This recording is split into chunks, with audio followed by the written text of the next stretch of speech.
मेरे चैनल में आपका स्वागत है। आज हम जिस विषय में चर्चा करने जा रहे हैं वह है वाचिक हिंदी के क्षेत्रीय रूप में साहित्य और मीडिया। साहित्य को अपनी सार्थकता के लिए मीडिया या किसी अन्य की कोई ज़रूरत नहीं है। वहीं पर मीडिया भी एक परिपूर्ण संप्रेषण का माध्यम है, लेकिन बिना साहित्य मीडिया भी कुछ नहीं कर सकती। साहित्य का कार्य जीवन के अनुभवों को संवेदना में परिवर्तित करना है। इसके विपरीत मीडिया का कार्य है इन्हीं अनुभवों को सूचना में बदलना। साहित्य तमाम चीज़ों को देखने समझने की दृष्टि प्रदान करता है, जिन्हें मीडिया मोहक अंदाज में प्रस्तुत करता है। साहित्य हमारे जीवन में एक संस्कार की भांति होता है। साहित्य सूचनाओं के भीतरी आवरण को परखने की सूक्ष्म दृष्टि देता है, जबकि मीडिया केवल सूचनाओं को परोसता है। इस प्रकार मीडिया एक आवरण है और साहित्य उनमें कहीं भीतर छिपी बैठी हुई एक आत्मा है।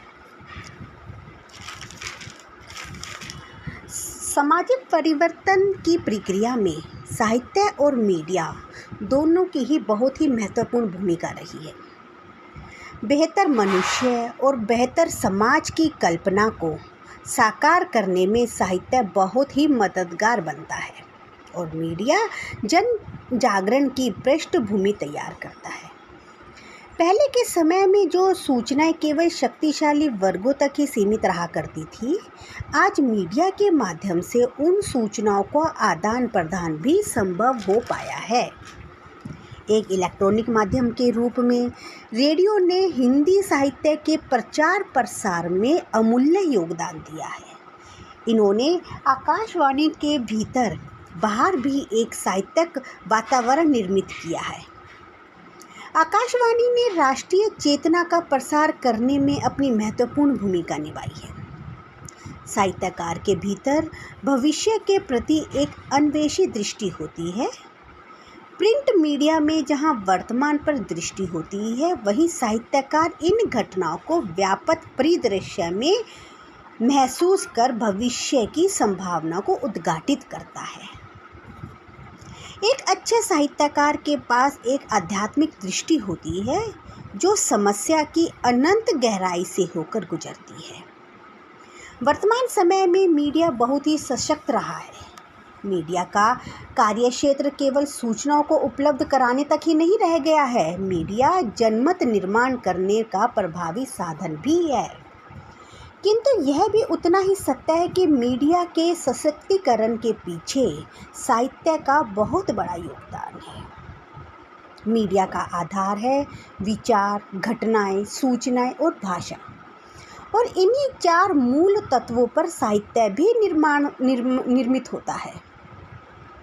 लेकिन साहित्य का अपना अलग संसार है, जहां जीवन विराम नहीं पाता। पूर्व में लिखे गए साहित्य आज भी जीवित हैं, अर्थात जो साहित्य इतने पुराने लिखे गए थे उनका आज भी विवरण पाया जाता है। कबीरदास, सूरदास, तुलसीदास, रहीमदास, इन लोगों ने जो काव्य, इतने पुराने साहित्य काव्य जो निर्मित किए हैं, वो आज भी लोगों की प्रेरणा का स्रोत हैं। गत 100 वर्षों में कथा, कहानी, दर्शन, विज्ञान, साहित्य के निर्माण का जो क्रम आरंभ हुआ था, उनकी देन है मीडिया की आवश्यकता। यदि साहित्य निर्माण की गति आबद्ध नहीं होती तो आज सैकड़ों टीवी चैनल, चलचित्र उद्योग अपने वर्तमान शिखर पर कभी नहीं पहुंच पाते। इसके अतिरिक्त मल्टीमीडिया की श्रेणी में आने वाले यंत्र जैसे ऑडियो, वीडियो, इंटरनेट, कंप्यूटर, इनके प्रसारण से साहित्य की गतिशीलता और भी अधिक हो गई है।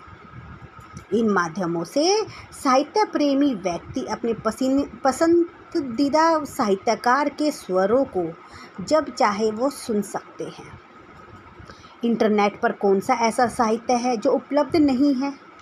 आज से 50 वर्ष पूर्व क्या कभी ऐसी कल्पना की थी कि ऐसा भी संभव हो पाएगा कि हम अपने पसंद के चैनल, साहित्य को जब चाहें हम सुन सकते हैं? और सबसे बड़ी बात, घर बैठे और कम खर्च में वे विश्व के साहित्यकारों, विचारकों के संबंध में संपूर्ण जानकारी प्राप्त की जा सकती है।